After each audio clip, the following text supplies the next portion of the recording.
난 개인적으로 인터넷에서 가장 큰 골치 아픈 문제가 공감 능력인 것 같아. 뭐 쌍욕, 악플, 성희롱, 패드립, 기타 등등 별의 별것들이 다 있지만 그 중에서도 가장 골치 아픈 게 이 실체도 없는 공감 능력이 아닌가 싶어. 이게 뭔 소리냐면, 아니 뭐 싸우는 건 좋아, 자기 목소리 내는 거 좋다고, 서로 의견이 좀 안 맞아서 어쩌다 가끔 이성도 좀 잃고 그러다 과격한 표현도 나올 수 있고 뭐 그런 건 괜찮다고. 다만 문제는 패싸움이라는 거지. 패싸움, 패거리 싸움. 근데 패싸움도 오프라인에서의 실제 패싸움은 이게 실체라도 있는데, 문제는 온라인에서의 패싸움이야. 이거는 가만 보고 있으면 진짜 실체가 없어. 그리고 무엇보다 이게 가면 갈수록 다들 집단화 현상에 과몰입해가지고 이젠 그걸 공감 능력이라고까지 하잖아. 공감 능력, 뭐 이게 나쁘다는 건 아닌데, 문제는 2019년의 공감 능력은 마치 좀 이런 것 같다는 거지. 일진이 생각나. 일진. 예를 들어 어떤 일진 조직에 막내가 새로 들어왔는데 그 막내가 옆 동네 일진한테 밟혔어. 그럼 어떻게 되겠어? 그 조직에 있던 다른 형들이 마치 내가 당한 거 마냥 공감해가지고 옆 동네 일진이랑 패싸움이 벌어질 수 있잖아. 2019년의 공감 능력, 아니 온라인에서의 공감 능력은 좀 이런 거랑 많이 가까운 것 같아. 아니 일진들은 서로 끈끈한 유대감이라는 게 있어서 패싸움이 좀 과격하긴 하지만 그걸 공감 능력이라고 한다면 충분히 이해할 수 있어. 근데 온라인에서는 다들 도대체 어떤 유대감들이 있으시길래 일진들 패싸움할 때나 벌어지는 그런 공감 능력이 발휘되는 건데, 난 동변상련이란 입장에서 공감 능력이랑 방금 말한 일진들이 패싸움할 때나 벌어지는 그런 공감 능력이랑 좀 구분이 필요하지 않나 싶어. 그래가지고 이제는 그냥 가만히 있던 사람도 그저 빨간 옷을 입었다는 이유로 빨간 편이 돼야 되고, 그저 검정 옷을 입었다는 이유로 일단 욕 처먹어야 돼. 왜냐? 우리 조직의 막내가 검정 옷 입은 애한테 밟혔거든. 아니 내가 밟았냐고. 나랑은 상관없잖아. 근데 상관 있대. 왜냐? 이거 검정 옷 입었으니까. 그렇게 나는 가만히 있다가 그저 검정 옷을 입었다는 이유로 빨간 옷 입은 애들한테 맨날 개 쌍욕을 먹는 거야. 그리고 욕 먹으면 기분 나쁘잖아. 그러다 보니 나도 가끔 빨간 옷 입은 애들이 보이면 복수하고 싶은 마음도 생기고, 이렇게 실체도 없는 징후가 점점 이상하게 양산되며 부풀어 오르는 거지. 뭐 대충 이런 꼴하지. 우리나라 온라인 문화 보면 이런 굴레에서 벗어나질 못하고 있어. 근데 사실 이거에 벗어나기도 힘들어. 나도 여기서 벗어난 지 얼마 안 됐거든.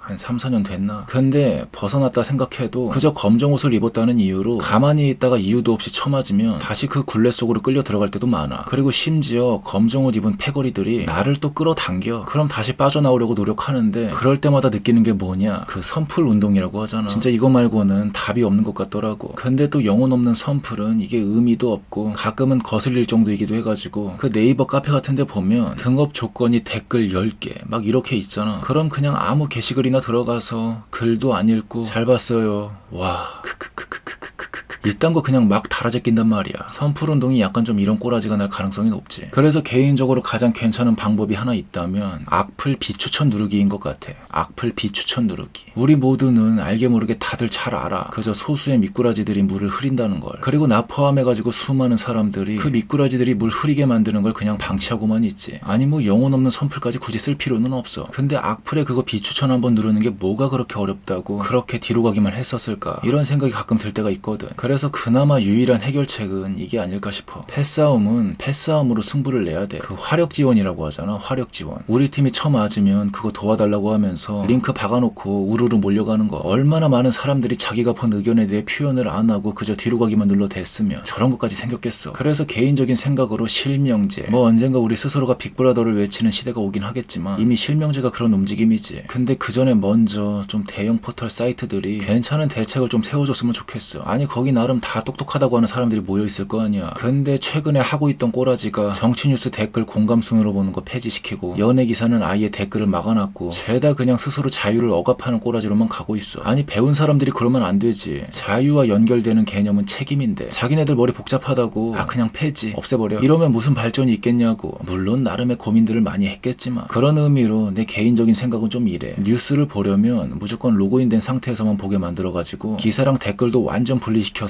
댓글을 보려고 댓글창을 누른 순간 그 댓글을 본 책임을 지게 만드는 거지. 자기가 본 댓글에 대해 총 5번의 공감 비공감 표현을 하게 만드는 거지. 현실에서 누가 말했는데 그냥 듣고 씹으면 그거 엄청 신뢰되는 행동이잖아. 온라인에서도 마찬가지야. 누가 뭔가를 말했는데 그냥 그거 보고 뒤로 가기 누르면 그거 현실에서는 사람 말하는 거 그냥 면전에서 씹는 거랑 다를 게 없다고. 하지만 알지 나도 현실과 온라인은 다르다는 거. 온라인에서는 정말 수많은 사람들의 의견이 왔다 갔다 하는데 언제 자기가 봤던 거 하나하나에 다 일일이 대응하고 자빠지겠어. 그럼 소는 누가 키워? 근데 다른 건 몰라도 일단 뉴스 댓글만큼은 좀 포털이 강제적으로 이런 밸런스 조절을 할 필요가 있지 않나 싶어. 다른 건 몰라도 뉴스 댓글만큼은, 진짜 다른 건 몰라도 그거만큼은 해줬으면 좋겠어. 물론 이게 정답이라 할 수는 없겠고 또 어떤 부작용이 튀어나올지 모르겠지만 그냥 한번 시험해보자는 거지. 패싸움을 해결할 방법은 개인적인 생각으로는 두 개밖에 없는 것 같아. 하나는 공권력으로 그냥 조지는 거랑, 그리고 또 하나는 침묵하고 있는 다수를 깨우는 거지. 일진들이 제 아무리 기세 좋게 길거리에서 패싸움 한다 해도 근처 동네 주민들이 열받아가지고 우르르 튀어나오면 그놈들 그거 바로 제압되거든. 바로 기선 제압돼 그거. 굳이 경찰까지 안 와도 된단 말이야. 진짜 침묵하는 다수만큼 무서운 것도 없거든. 근데 온라인 꼬라지는 오히려 그런 미꾸라지들한테 침묵하고 있는 다수가 좀 농락당하고 있는 상황인 것 같아. 근데 이것도 어쩔 수 없는 게 있어. 온라인 미꾸라지들은 이게 온라인 짬밥이 높아가지고 사람들 갖고 노는 능력이 보통이 아니거든. 온라인에서의 말하기 능력과 현실에서의 말하기 능력은 정말 달라. 이게 얼핏 보면 같은 것 같지만 같다고 생각하면 정말 큰 코 다칠 수가 있어가지고 완벽하게 다르다 생각하고 접근해야 돼. 안 그럼 진짜 큰 코 다쳐. 근데 이쪽으로 가면 주제가 좀 달라져가지고 일단 이건 여기까지만 하기로 하고, 다시 패싸움과 공감 능력으로 돌아오자면 내가 그래서 특정 이슈에 과몰입하지 않고 그냥 내 알바 아닌 걸로 일관하는 거야. 어떻게 보면 이게 나를 지킬 수 있는 가장 좋은 방법이었던 거지. 근데 이게 나는 확실히 지켰는데 남을 지키는 방법은 아니었더라고. 근데 인정할 건 인정해야지. 서울에 살고 있는 내가 부산에 살고 있는 사람을 어떻게 케어하겠어. 그 사람은 그 사람 주변에 있는 사람들이 케어해 주는 거지. 그저 같은 검정색 옷을 입었다고 전국에 있는 검정색 옷 입은 사람들을 내가 다 케어해 줄 수는 없는 거라고. 오히려 실체도 없는 그런 어중간한 책임이 서로에게 독이 될 수가 있어. 난 좀 그런 것 같더라고. 우리는 우리 주변에 내 소나기에 닿는 사람들만 각자가 다 챙기고 살아도 진작에 유토피아가 펼쳐졌을 거야.